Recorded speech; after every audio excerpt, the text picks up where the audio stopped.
Bank में पैसा रखना मतलब अपने पैसों को अपने ही हाथों से आग लगाना।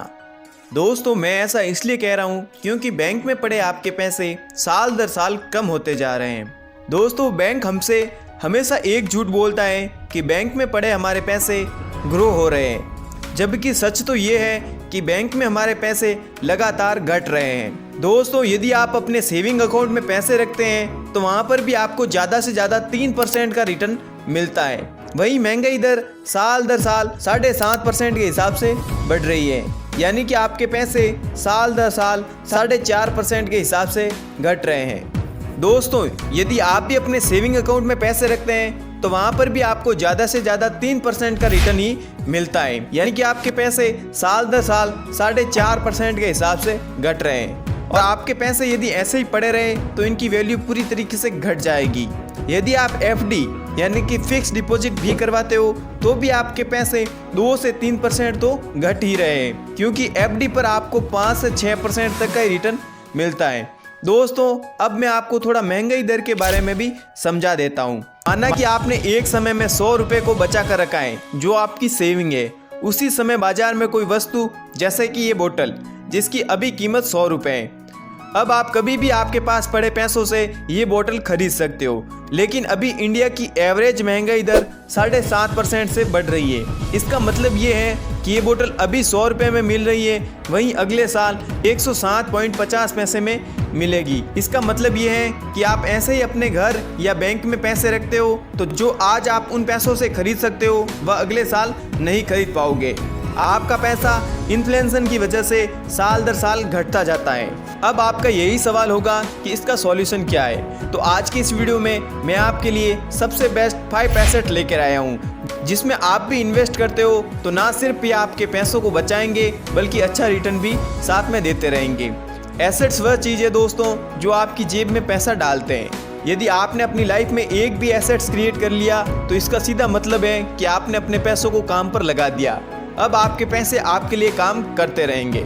जो हमारी लिस्ट में सबसे पहला एसेट्स है वह है दोस्तों रियल इस्टेट। आज जो दुनिया में करोड़पति हैं, इनमें ज़्यादातर करोड़पति रियल इस्टेट की वजह से ही बन रहे हैं। दुनिया के 90% करोड़पति रियल इस्टेट से आते हैं। दोस्तों जैसे जैसे पॉपुलेशन बढ़ रही है वैसे ही रियल इस्टेट की भी डिमांड बढ़ रही है, और आगे भविष्य में भी ज़मीन तो इतनी ही रहेगी, इसीलिए ज़मीन के भाव सालों साल तेज गति से बढ़ते जा रहे हैं। इसमें आपको कुछ भी नहीं करना, आपको एक कमर्शियल प्रॉपर्टी को खरीदना है और बाद में उसको रेंट पर दे देना है, जिससे आपको मंथली रेंटल इनकम मिलती रहे। और दोस्तों इसमें महंगाई दर भी कुछ नहीं बिगाड़ सकती, क्योंकि जो रेंटल इनकम है वह भी महंगाई दर के हिसाब से साल दर साल बढ़ती जाती है। दोस्तों यदि आपके आसपास में कोई कमर्शियल ज़मीन है तो आप भी खरीद दो। थोड़ा रिसर्च कर लेना कि यहाँ पर कोई रेंट पर रहेगा या नहीं। आपको याद रखना है कि आप जहाँ पर ज़मीन लेते हो वहाँ आसपास में कोई बड़ा कॉलेज या स्कूल हो, क्योंकि जो कॉलेज में स्टूडेंट आते हैं वह वहाँ पर रह सके। इसके लिए आप लोन भी ले सकते हो। जो रेंट आएगा उससे आप EMI भर दो। जब भी वह लोन फ्री होगा तब आपके लिए एक अच्छा एसेट्स बन जाएगा। और जो उस ज़मीन का भाव बढ़ रहा है वह अलग से। एसेट्स नंबर 2 है दोस्तों गोल्ड।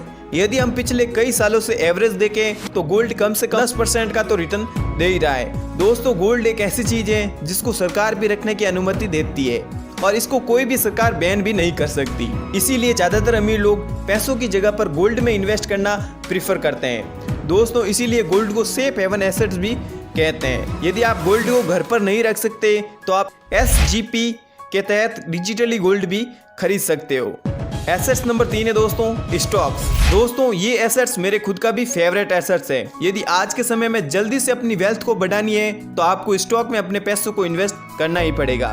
दोस्तों यदि आपने किसी कंपनी के स्टॉक को खरीदा है तो आपकी इनकम भी उसी तरीके से बढ़ेगी जिस तरीके से वह कंपनी बढ़ रही है। इसके लिए आपको थोड़ी रिसर्च की जरूरत है, और यदि आपके पास स्टॉक मार्केट की नॉलेज नहीं है और इतना टाइम नहीं है तो आप अपना पैसा इंडेक्स फंड में भी डाल सकते हैं। इंडेक्स फंड आपके पैसे देश की टॉप 50 कंपनी जिसे निफ्टी 50 कहते हैं उसमें इन्वेस्ट कर देगा।